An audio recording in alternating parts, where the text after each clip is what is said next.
Водните заедници во регионот дефинитивно ќе престанат да постојат во формата во која досега беа организирани.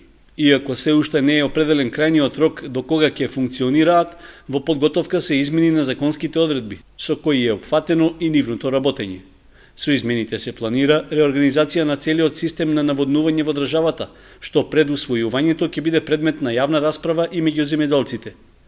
Ова го потврдуваат и од Министерството за земјоделство, откако е направена анализа на распределата на водата за наводнување, а посебно на ефикасноста од финансиското работење кај водните заедници. Начинот на функционирањето на водните стопанства и водните заедници не се покажа во Македонија баш успешно решение.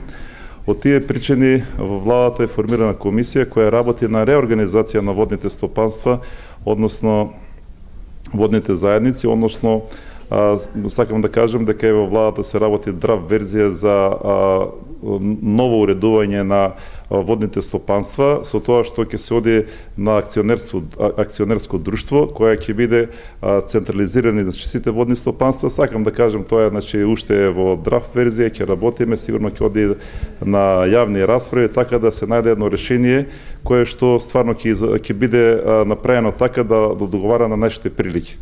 Неминовноста од престанок со работа на водните заедници стана јасна уште при неодамнешниот повик од Водостопанство Брегалница за склучување водокориснички договори со земјоделците. Со оглед што со договорите директно ќе се уредуваат меѓусебните обврски во распределбата на водата и наплатата на надоместокот за незино користење, непотребна станува функцијата на посредник што досега ја имаат токму водните заедници.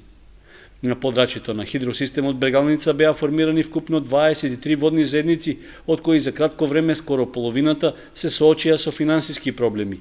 Дел отидоа во стечај, а за другите се поведе стечајна постапка, додека само неколку продолжија да функционираат на работна рентабилноста.